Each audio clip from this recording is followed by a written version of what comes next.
members of the United Nations, representatives of the United Nations, all heads of states and government dignitaries, ladies and gentlemen, I greet you all.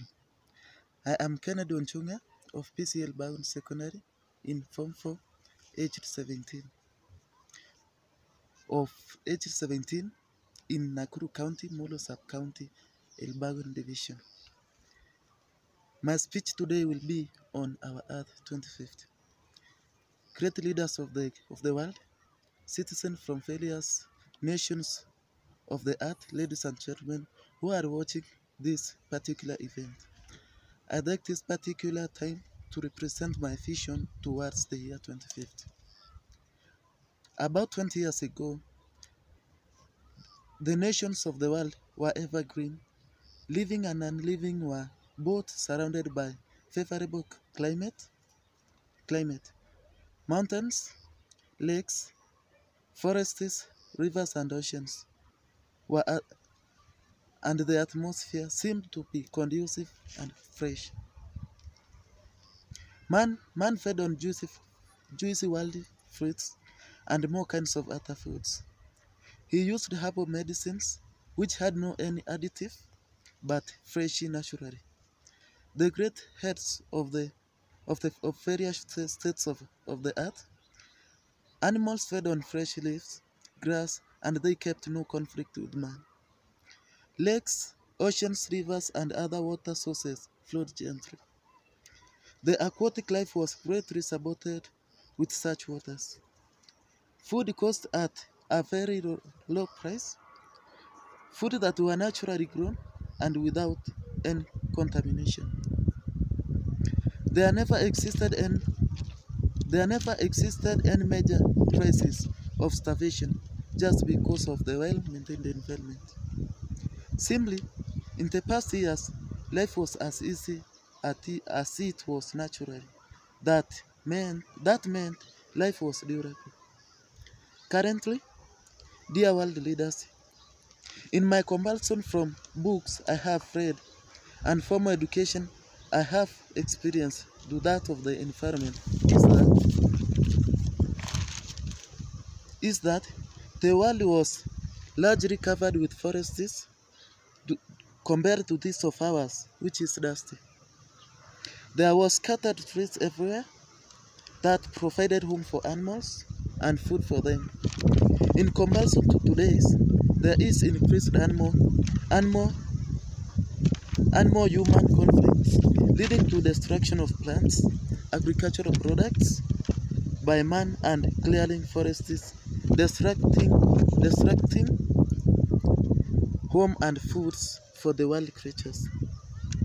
There is increased destruction of landscapes. There is increased soil erosion. There is ice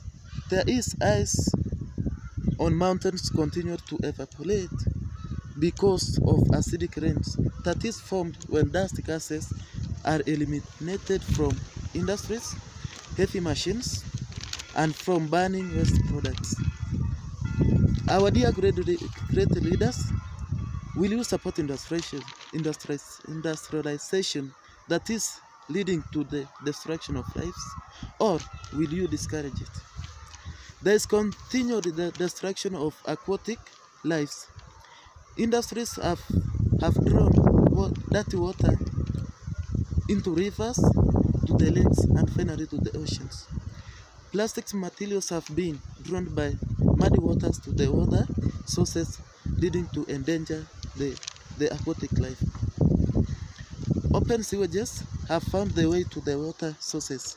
For instance, Kenya at the year 2017, the country experienced an aircraft tragedy which sank into the Lake Nago, which most of its waters is from sewages. The aircraft company promised the sea divers huge amounts of money to dive into the water searching for the remains of the plane, but not promising money to prevent sewage to the lake. Dear leaders, Is this the kind of situation are you encouraging? I am fearing for our earth if they continue the cutting down of trees every now and then without replanting. Even season greens may turn to arid areas. The continued drainage of plastic material to the lakes may lead to the loss of aquatic life. There will be a few or no harvest of fillets from fish. The lakes may turn sewages and rivers as channels of sewages. Human life may be no more because there will be no foods to support their life. Our coming generations may have nowhere to spend time compared to this of ours and past environment. If the earth is dust now, what about the coming vision of 2050? For these few remarks, I suggest that we put our concentrations to environment to save our dear lives and our coming generations.